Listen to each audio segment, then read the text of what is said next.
La provincia de Buenos Aires se diversifica en extensiones de inmensa identidad propia. Grandes ciudades, urbes, metrópolis, que incluyen la capital nacional y la provincial, se abren paso con modernas estructuras y antiguas edificaciones que le recuerdan su historia.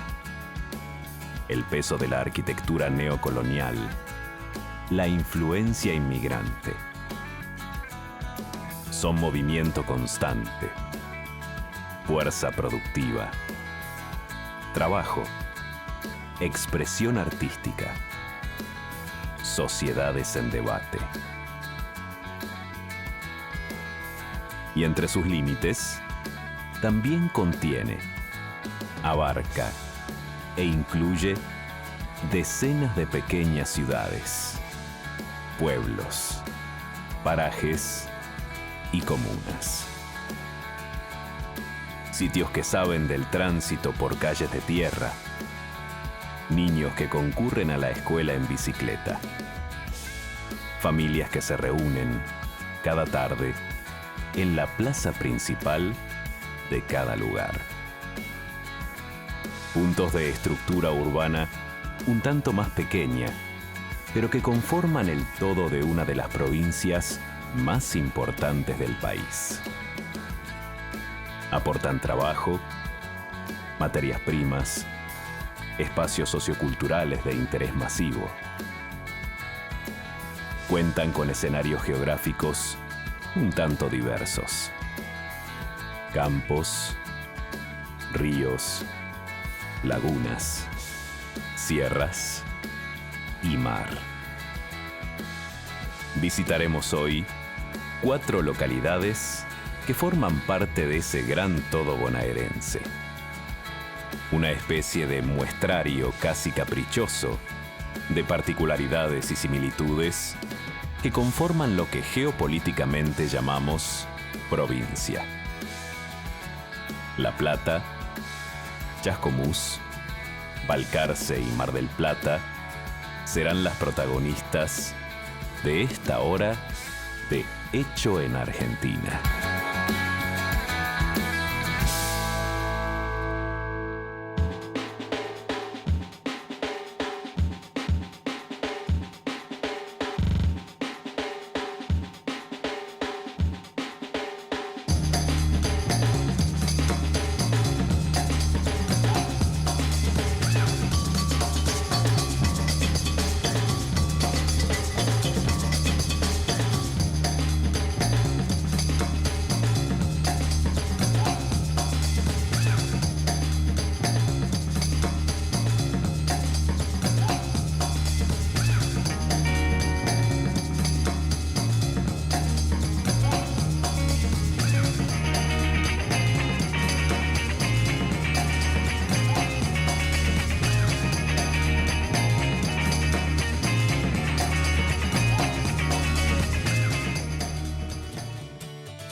La ciudad de La Plata, capital de la provincia de Buenos Aires, es uno de los núcleos sociales, políticos, administrativos y económicos más grandes del país.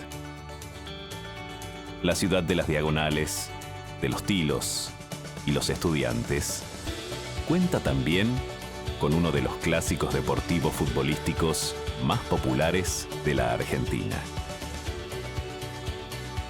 Se trata de la cuarta urbe más poblada del país. Fue planificada y erigida específicamente como capital provincial. Nada en su diseño y creación estuvo librado al azar.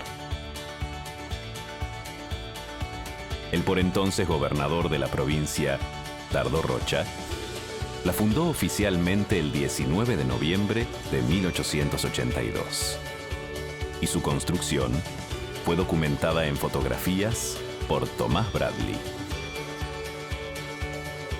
Fue planeada antes de levantarse, con pensamientos del racionalismo triunfante de la Revolución Francesa, por lo que muchos afirman que se trata de la primera ciudad en el mundo en ser construida acorde a las ideas republicanas, en medio del afianzamiento de la Revolución Industrial, la consagración del positivismo y el nacimiento de la utopía social de una vida más ecológica y armónica con el medio ambiente. Es reconocida internacionalmente por su trazado, un cuadrado perfecto, en el cual se inscribe un eje histórico, sobresaliendo las diagonales que lo cruzan, formando pirámides y rombos dentro de su contorno, con bosques y plazas ubicadas con exactitud cada 6 cuadras. Un verdadero ícono, un arquetipo de la planificación urbanística de finales del siglo XIX.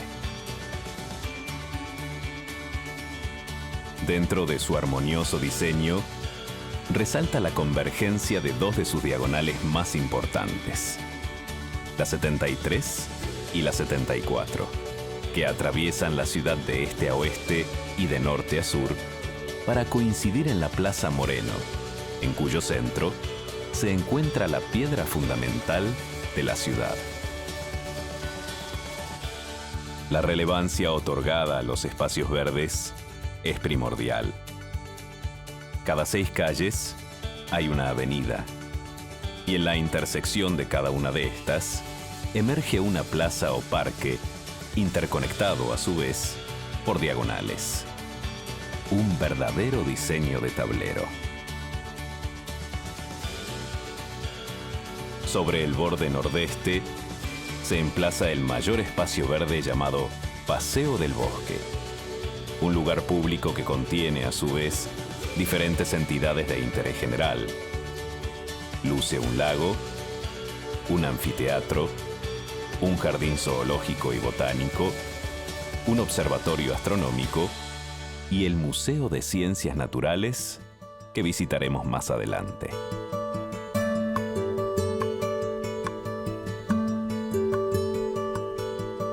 En lo que se denomina un eje urbano secundario, se ubican los edificios bancarios y la Universidad Nacional, con sedes en otros importantes puntos de la ciudad. Recordemos que por su carácter público y alto nivel académico, concurren a sus diversas facultades estudiantes de toda la Argentina y países limítrofes, lo que genera una alta presencia de jóvenes engrosando la población local.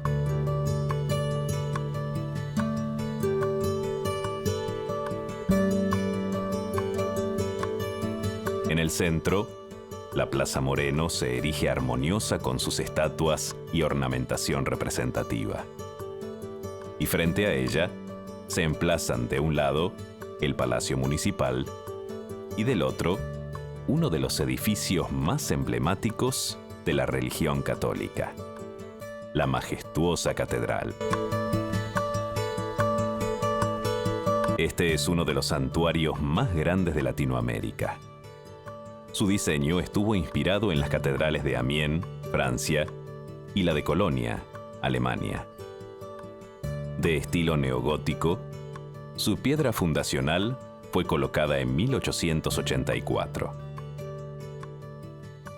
Durante la década de 1930, las obras de construcción se interrumpieron por temor a que los cimientos no resistieran el peso de las torres. 60 años más tarde, se puso en marcha la restauración y culminación del edificio. Mediante técnicas modernas, se reforzaron los cimientos y se decidió no revestir el templo con piedra, como era el proyecto original, sino dejarlo con ladrillo a la vista, lo que la diferencia de otras catedrales del mundo.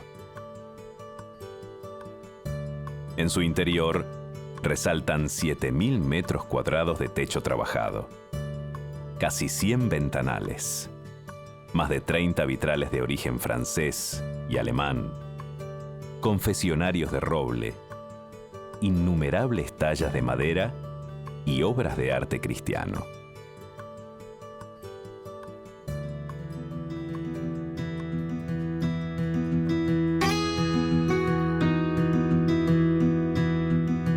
La ciudad se identifica con este edificio más allá de la religión. Su diseño y estructura son únicos.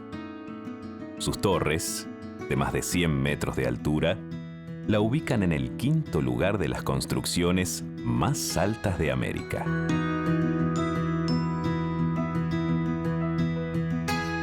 Cientos de visitantes se acercan cada año a contemplar esta obra arquitectónica.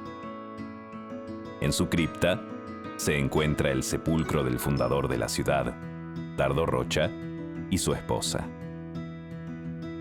En el subsuelo funciona un museo destinado a incentivar el conocimiento y la toma de conciencia del patrimonio cultural que posee la ciudad. Mediante un ordenamiento temático y cronológico, se dan a conocer los detalles de la construcción y planos originales del diseño urbano. En otra sala de muestras temporales, las exposiciones se renuevan mes a mes con obras de arte sacro. Además, a través de un ascensor, se puede acceder al interior de una de sus torres y elevarse para obtener una de las mejores vistas panorámicas de la ciudad.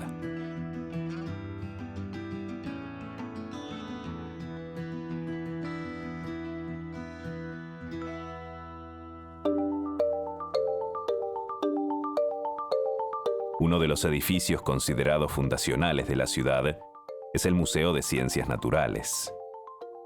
Su construcción se inició en el año 1884 para lograr abrir sus puertas en 1888. Su fundador y primer director fue Francisco Pascasio Moreno, quien realizó las primeras donaciones patrimoniales.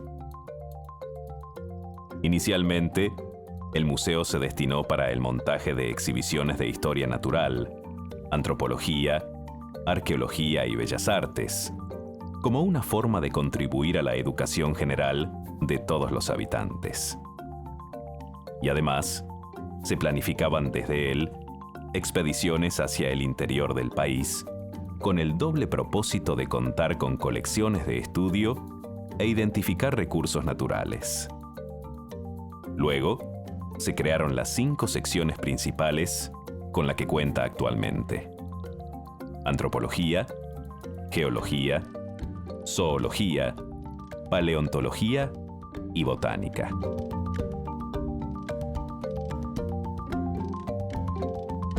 En 1906, pasó a depender administrativamente de la Universidad Nacional, agregando a sus funciones la formación académica como museo-facultad. En esta mole de conocimiento e historia, nada está librado al azar. La forma del edificio responde a la idea del estudio progresivo del territorio sudamericano y los seres que lo habitan. La escalinata de acceso tiene a cada lado una escultura de tigre de sable. Y la ornamentación, tanto externa como interna, en armonía con líneas griegas, presenta motivos precolombinos que dejan en claro la parte del mundo en donde se asienta. En total, son 4 plantas y un entrepiso, con espacios dedicados a la exhibición, laboratorios de estudio, talleres, oficinas, una biblioteca un auditorio y depósitos. Una de sus principales salas es la llamada histórica o de ostología comparada. En ella se conserva y recrean las características expositivas del siglo XIX, cuando el museo se fundó. Su estructura cuenta con ventanas en el techo y en el piso, que permiten el paso de la luz solar, ya que en el momento de su construcción no existía la posibilidad de dotarla con luz eléctrica. Se exhiben aquí mamíferos de toda la Argentina y de otras partes del mundo, conservándose los soportes y el armado original de piezas. Entre los diversos esqueletos que pueden observarse, hay ejemplares representativos de puma, gato montés, oso hormiguero, canguro, delfín, jirafa, hipopótamo y otros tantos. Destacándose 2 esqueletos de vaca ñata, un bovino que habitó en nuestra pampa y cuyo hocico era más corto que el del toro que hoy conocemos. Entre los mamíferos más grandes aparecen los elefantes, con ejemplares asiáticos y africanos. Al igual que los cetáceos y los carnívoros marinos, distribuidos en todo el planeta. En la línea de exposición, también pueden compararse las semejanzas y diferencias entre distintos primates, como el chimpancé, el gorila, el orangután y el hombre.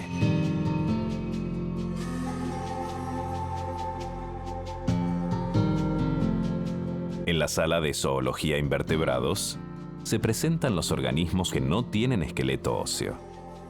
Hay organismos unicelulares como amebas y parásitos causantes de enfermedades como malaria y paludismo, y otros seres más complejos, como corales, moluscos, crustáceos y arácnidos. Mientras que en la sala de entomología se brinda información sobre los insectos, los organismos con mayor número de especies de todos los seres vivos de la Tierra. Entre las exhibiciones de carácter permanente, en las salas de zoología vertebrados, se pueden apreciar una gran cantidad de aves, mamíferos y reptiles taxidermizados, lo que significa que se les ha aplicado un proceso de conservación para que mantengan ciertos rasgos de cuando estaban con vida. La sala de etnografía, llamada Espejos Culturales, presenta un recorrido apasionante por las culturas originarias de nuestro continente, destacando la diversidad y riqueza de los pueblos. Encuentran su lugar aquí los yámanas, tehuelches, mapuches, araucanos, tobas y otras tantas comunidades que habitaron y habitan el suelo sudamericano.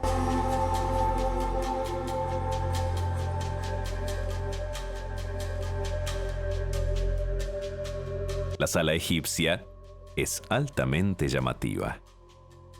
Fragmentos de historia a orillas del Nilo es el nombre de la exposición permanente que representa más de 40 fragmentos de arenisca que pertenecieron al complejo Aqsa de la época de Ramsés II.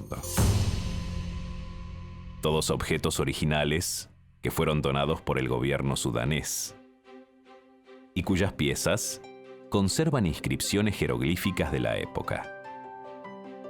En otro sector, 2 ataúdes egipcios completan el recorrido temático. Se trata de 2 momias que conservan sus inscripciones funerarias, cuyo estudio permitió conocer mejor las técnicas de momificación.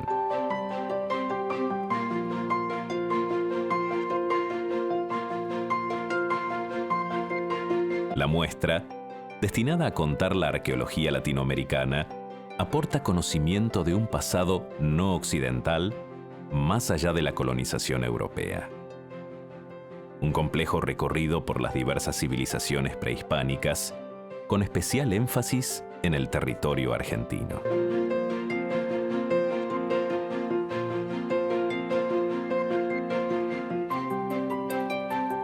Este museo es un espacio de difusión de conocimiento e investigación. Un sitio muy apreciado por científicos de todo el mundo y por el público en general. Muchos estudiantes en edad escolar y familias se acercan a contemplar sus muestras. Entre los más admirados, sobre todo por los más pequeños, están los dinosaurios. El Diplodocus carnegie es el más popular. Se trata de la réplica más grande con la que cuenta el museo, y es una de las 9 que hay en todo el mundo. Este herbívoro de casi 30 metros vivió en el período Jurásico hace 150 millones de años. Su montaje está hecho de barro cocido, mediante una técnica que ya no se utiliza, pero que también constituye un valor patrimonial único.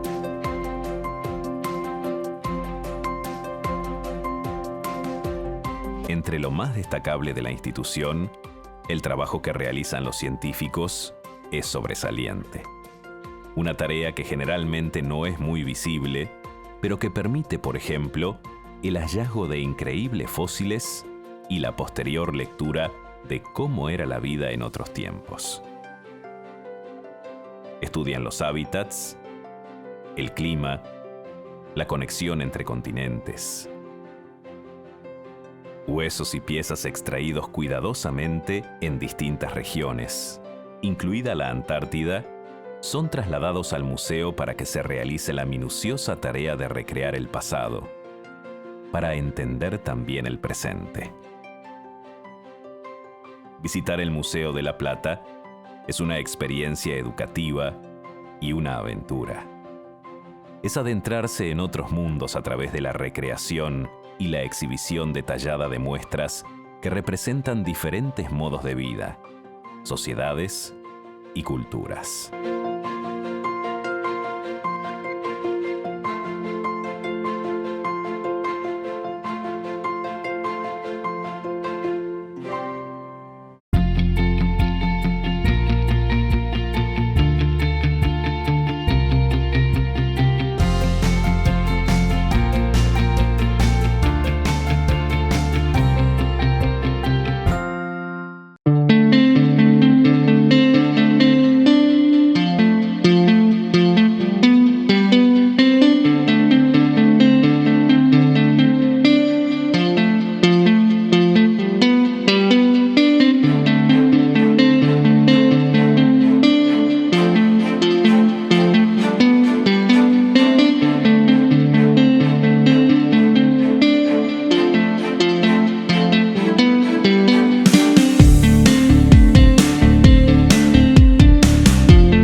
La hoja de ruta nos conduce por la Autovía 2.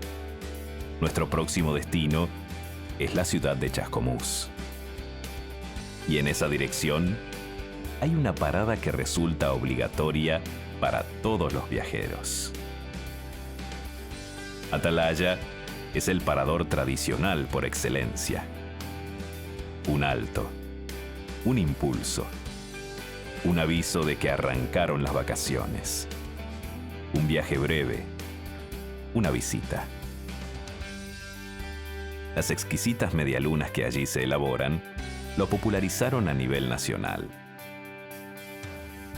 Fundado en 1942, surge como una empresa familiar dedicada a la elaboración artesanal de algunos productos. Se conserva en su interior la nostalgia de los antiguos paradores ubicados a la vera de la ruta, con amplios salones comedores, donde aún puede disfrutarse del café servido en jarras. Más la incorporación de infraestructura de época que da la opción de combinar los sabores de antaño con las nuevas tendencias de la cafetería express.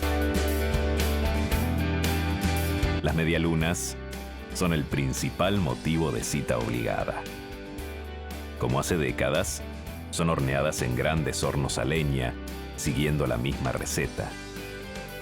Se prioriza la materia prima, y eso marca la diferencia en la calidad. Harina, agua, sal, azúcar, levadura y manteca se combinan para lograr el más exquisito producto final. El amasado se produce en máquinas hasta obtener pequeños laminados de 10 kilogramos cada uno. Estos son doblados previa colocación de manteca para que reposen durante 2 o 3 horas. Luego, comienza otra etapa de laminados en diferentes máquinas, repitiendo el proceso varias veces. Esos laminados de masa se dejan hasta el día siguiente, donde se los corta y estiva. Alcanzan entonces el punto correcto de fermentación, a través del calor y la humedad, para luego pasar a la cocción. El horno tiene una temperatura promedio de 250 grados centígrados y el tiempo de permanencia dentro es de 15 minutos aproximadamente. El horneado es algo que se realiza durante todo el día, ya que uno de los distintivos de la casa es ofrecer medialunas recién horneadas permanentemente. En temporada baja, realizan 5 amasados diarios, de 3.600 medialunas cada uno, lo que da una producción de 18.000 medialunas por día. En temporada alta, durante el verano y meses de vacaciones, realizan 20 amasados diarios, lo que da el fantástico número de 72.000 medialunas al día. Con el tiempo, sumaron gran variedad de productos propios con gran éxito. Alfajores rellenos de distintos sabores, conitos de chocolate y dulce de leche, mermeladas, sándwiches de pan casero y comidas tradicionales como empanadas y otras variantes. Desde aquí, producen también para otras sucursales que la firma fue abriendo. Realizan los envíos congelados y mantienen así la calidad que los caracteriza. Este parador, ícono de la Ruta 2, ha estado siempre asociado a las vacaciones, a un buen viaje y a la ciudad de Chascomús.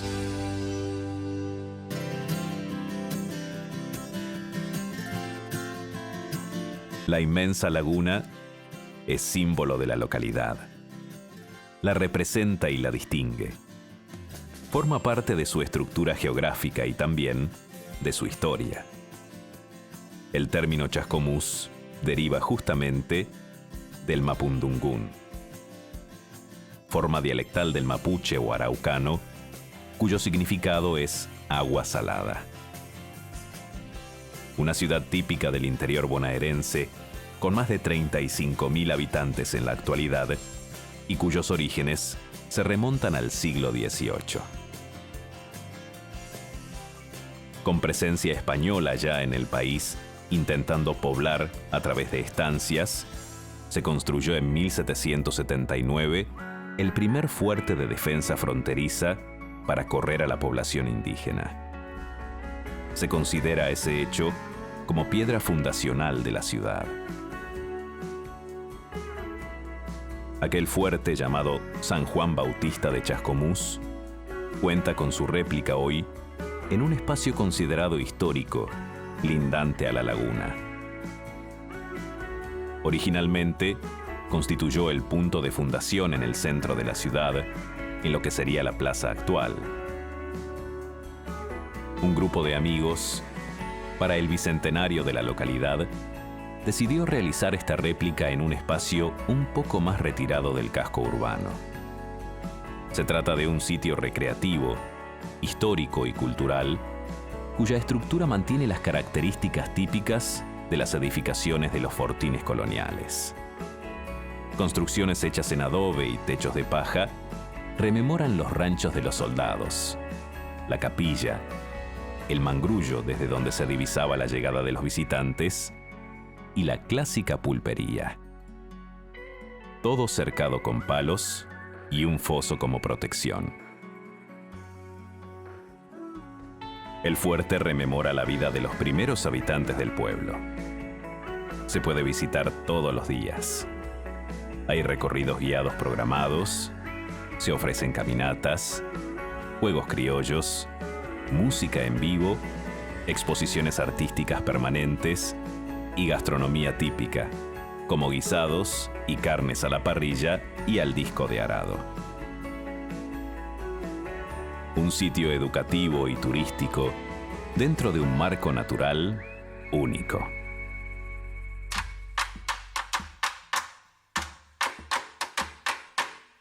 Dentro de la arquitectura actual chascomusense, resaltan ciertas edificaciones de carácter histórico representativo.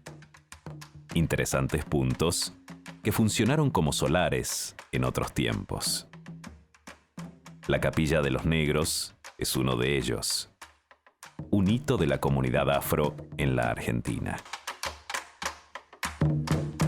En 1861, los habitantes negros de la ciudad erigieron este lugar como cuarto de ánimas y objetos de festividad religiosa. Un espacio donde también practicaban el candombe, se preparaban para el carnaval y realizaban actividades culturales típicas de su África natal. Un legado que se transmitió de generación en generación y que su última heredera, doña Eloísa, decidió abrir a toda la comunidad para que se conozcan las costumbres de sus ancestros.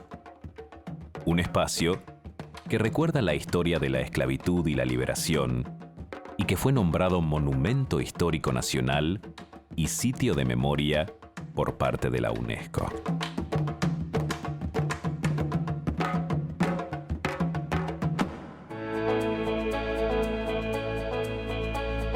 La iglesia Nuestra Señora de la Merced es otro de los edificios representativos de la ciudad.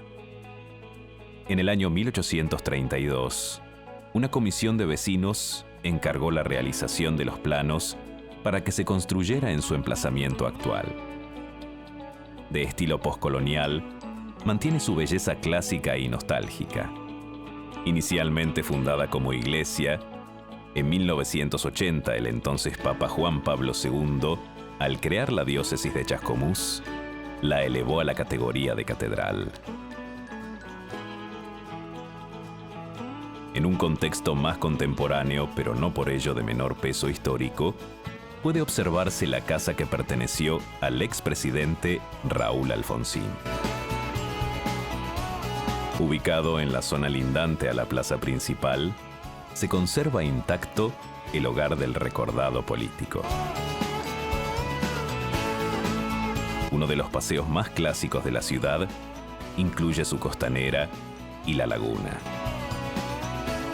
Un recorrido que puede iniciarse desde el centro, caminando, en bici o en auto.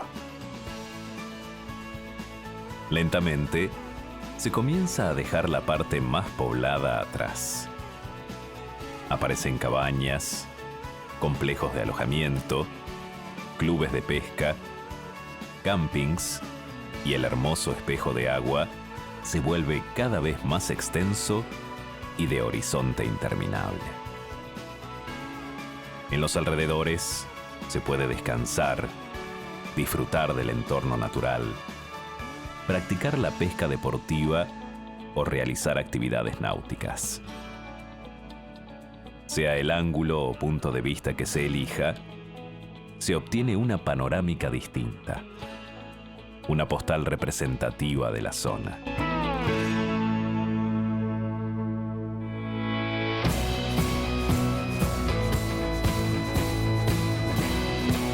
Sobre la pampa serrana, dentro del denominado sistema de Tandilia, aparece la localidad de Balcarce. Afloran las sierras y las pendientes del camino, mostrando un verde paisaje, poblado de sembradíos y ganado para ir dando lugar, poco a poco, a la urbe. Fundada en 1876 con el nombre de San José de Balcarce, cuenta actualmente con cerca de 50.000 habitantes. Su categoría de ciudad no le ha significado perder el encanto de pueblo de provincia, con calles bordeadas de frondosos árboles, edificios bien conservados y espacios de recreación que son muy bien aprovechados por la población local y los visitantes.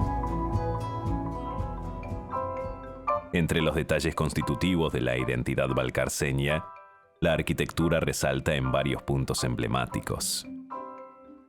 Y el nombre de Francisco Salamone está ligado a ello. Este arquitecto e ingeniero italiano llegó al país en su niñez.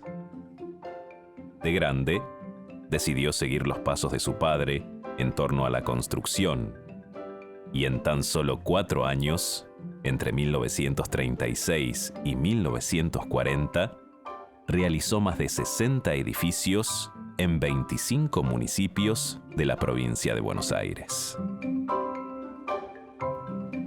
Los mataderos fueron algunas de sus obras fundamentales, y el de Balcarce es un claro exponente de su arquitectura. Un espacio donde actualmente funciona un centro cultural y se articulan distintos proyectos y programas vinculados a la ciencia y la actividad social.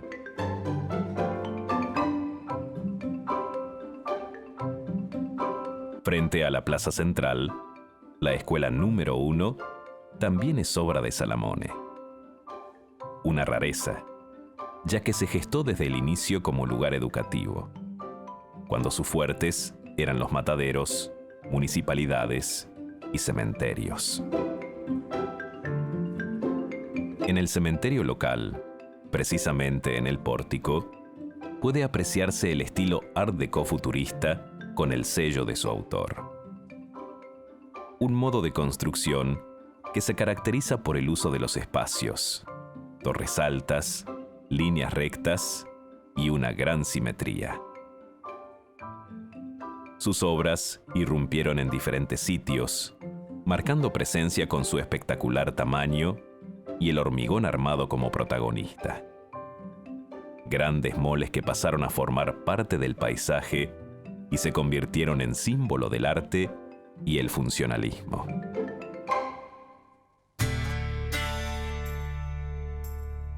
Juan Manuel Fangio es uno de los hijos de Balcarce más famosos, no solo a nivel local, sino también internacional. Este automovilista, apasionado de los fierros, está considerado como uno de los mejores pilotos profesionales del automovilismo global. Entre sus logros, se cuentan nada más y nada menos que 5 títulos mundiales de Fórmula 1, obtenidos entre los años 1951 y 1957. Como no podía ser de otra manera, los vecinos de la ciudad le rinden homenaje desde 1979 en el museo que lleva su nombre y que reúne los trofeos, autos y presentes que acumuló en toda su vida deportiva. Con el apoyo del mismo Fangio, empresarios, amigos, gobierno municipal y provincial, se restauró el antiguo edificio del Consejo Deliberante, se lo recuperó como patrimonio arquitectónico e histórico y se lo destinó como sede del Centro Tecnológico Cultural de la ciudad y Museo del Automovilismo. En un espacio de cerca de 6.000 metros cuadrados, se exhiben más de 60 autos, 800 trofeos, fotos, cartas, libros, medallas y recuerdos de Fangio en particular, y el automovilismo nacional en general. Mediante un sistema interactivo, se señala cronológicamente el desarrollo de la vida y carrera deportiva del gran campeón. A través de una rampa, semejante a una pista de competición, se asciende a las salas temáticas donde se muestra la historia de los 100 años del automóvil, la trayectoria de Fangio y los avances tecnológicos en el área, con el aporte de diversas marcas. Diferentes autos, maquetas y accesorios pueden apreciarse junto a carteles explicativos. Obviamente, para los fanáticos, el mejor momento es cuando pueden estar frente a frente con los mejores autos de competición que utilizó el Chueco. En un microcine se proyectan los momentos más significativos del competidor. También hay una biblioteca, un patio de banderas y un sitio donde adquirir recuerdos. Desde su apertura, el museo fue visitado por más de 2 millones de personas. Y muchos reconocen este espacio como único en su tipo en América del Sur. Un verdadero polo de atracción para el turismo y para los amantes del automovilismo. Un merecido homenaje a una gran figura del deporte.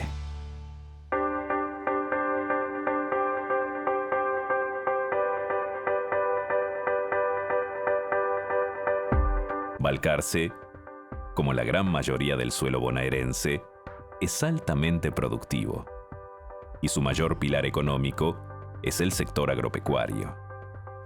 Sus tierras y buen clima permiten que se desarrollen diversas actividades cerealeras, como la siembra y cosecha de trigo, maíz y girasol. La ganadería, por su parte, cuenta con ricas pasturas que generan buenos engordes y crías.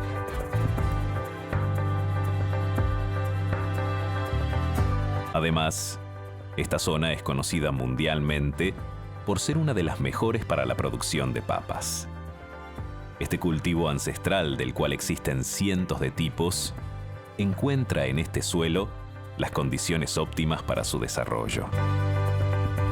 Tierra fértil, buena disponibilidad de agua, buen fotoperíodo, lo que significa suficiente tiempo de exposición solar durante todo el día y una amplitud térmica adecuada. Finca Balcarce es una de las mayores productoras del país. Todo comenzó en 1974, con José Ciantini como transportista, pasando luego a producir bajo la marca 13 de noviembre y evolucionando más tarde, junto a su familia, a lo que es la empresa actual. A partir de cultivos propios, cuidan todos los detalles que les garantizan la excelencia, integrando los eslabones de siembra, cosecha, selección, producción y comercialización. Con los años, crecieron y se fueron tecnificando, convirtiéndose en una importante industria. Entre las diversas tareas que realizan, cuentan con una planta de lavado, guardado, acondicionamiento de la materia prima, selección y almacén frigorífico. El volumen de producción con el que cuentan ocupa alrededor de 1.500 hectáreas en diversas partes del país, con presencia mayoritaria en Balcarce. Se dedican a la venta de papas sin industrializar, en bolsas de 2, 3 y 25 kilos. Y también hay un sector donde se realizan procesos mínimos, pero muy precisos, para ofrecer al mercado papas súper congeladas y en distintos formatos de corte, con piel y sin piel. Las papas ingresan a la planta por un canal de agua, pasan a un sector de selección de calidad y luego al área de corte. Finalmente, se realiza el escaldado, donde se les aplica temperatura. Luego, agua fría para cortar cualquier posible cocción. Se escurren y se congelan. El congelado aquí se realiza en forma individual. Cada pieza de papa cortada se mantiene en movimiento para recibir este proceso. Y a diferencia del congelado, que generalmente se realiza a 12 grados bajo cero, aquí ocurre a 18 grados bajo cero. Lo esencial del proceso es que garantiza la vida útil del producto, sin quitarle propiedades naturales. Otorgando temperatura sin llegar a cocinarlas, controlan los procesos de oxidación que ocurren con cualquier vegetal una vez cortado. Siendo fundamental en este procedimiento el posterior congelado que le otorga al producto 9 meses de vida. Con décadas de experiencia y presencia en el mercado, ofrecen los mejores productos, con mínima exposición a procesamientos, manteniendo así intactas las propiedades naturales de la papa, que conservan su mejor sabor, textura y color de origen.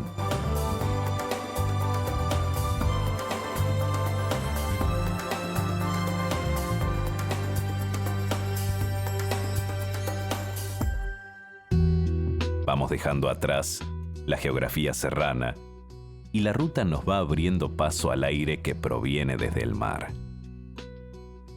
Nos aproximamos a la costa atlántica y dentro del partido de General Pueyrredón, la ciudad de Mar del Plata se luce como el destino veraniego y de descanso más concurrido de todo el país. Sus extensas playas son elegidas por cientos de turistas que la visitan cada año, encontrando en ella una amplia oferta hotelera, gastronómica y de variada recreación. Una ciudad que cuenta además con años de historia que la ayudaron a forjarse junto a la sangre inmigrante y con su puerto pesquero como gran protagonista. Su ubicación geográfica la potencia a su vez como sitio privilegiado dentro del ámbito de los negocios y el tráfico internacional, tanto vía terrestre y marítima como aérea. Hoy, con más de 700.000 habitantes, se mueve con dinamismo propio debido a su característica de ciudad balnearia e industrial. Mar del Plata es playa, cultura y diversión. Edificios de distinguida arquitectura, lobos marinos como emblema y el tradicional alfajor como manjar y souvenir. El puerto, de enorme relevancia, es marítimo de ultramar. La pesca es la actividad principal que en él se desarrolla, dejando espacio para el turismo y el fluido transporte de cereales y petróleo, entre otras cosas. Los inmigrantes italianos fueron los primeros en darle vida. Las lanchitas anaranjadas y amarillas constituyen su postal más tradicional. La pesca artesanal, aunque se ha visto reducida, mantiene activo al puerto, generando cierta nostalgia entre los más grandes y provocando miradas de admiración entre los más jóvenes. Con el ritmo propio de las grandes ciudades, Mar del Plata continúa su progreso en constante evolución, sin olvidar sus raíces. La actividad portuaria, diferentes tipos y ramas de industrias, la ciencia y la educación, la cultura de puertas abiertas, presente en las calles, diversos espacios artísticos y recreativos, y el Museo de Arte Contemporáneo como uno de los máximos exponentes provinciales. Todos encuentran su lugar en esta gran urbe, en esta tradicional localidad del país.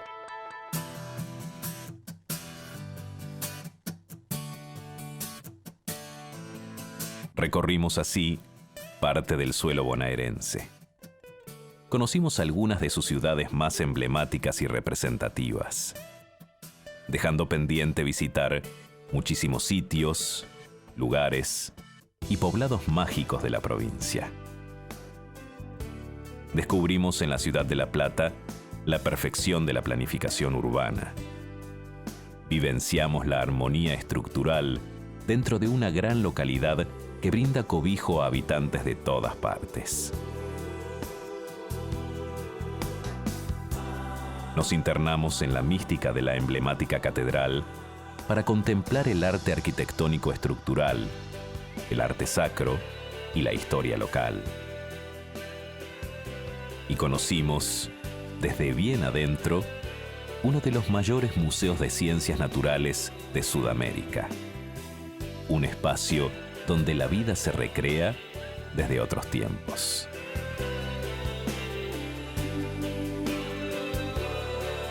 Compartimos los secretos de las medialunas más exquisitas de la Argentina en el parador más tradicional. Nos quedamos pasmados ante el inmenso espejo de agua que representa la laguna de Chascomús y conocimos una parte de la historia que no se narra con frecuencia. Esa que también forjó la raza negra y se hizo eco de este suelo al latido de su tambor. En Balcarce, conocimos un paisaje arquitectónico distinto, bajo el legado de un artista del cemento y el hormigón. Recordamos a una de las más grandes figuras del automovilismo mundial a través del museo que lo homenajea. Y entendimos por qué este suelo fértil produce tan ricos alimentos. Nos dejamos perder finalmente en uno de los horizontes más bellos del planeta, aquel que otorga el mar. Mar del Plata, la ciudad feliz, se mostró, como siempre, abierta, plena, tradicional y moderna, llena de vida y oportunidades.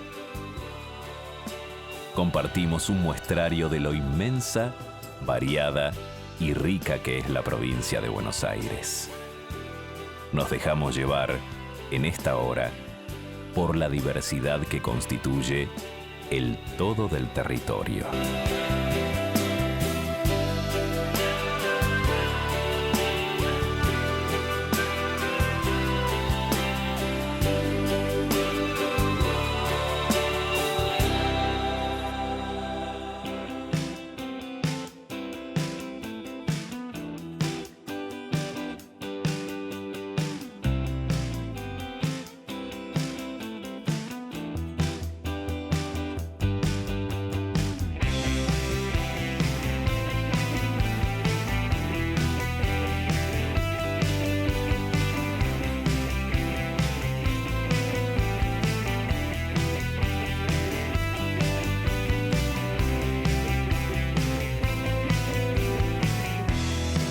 Escupí todo lo que ayer estaba bien.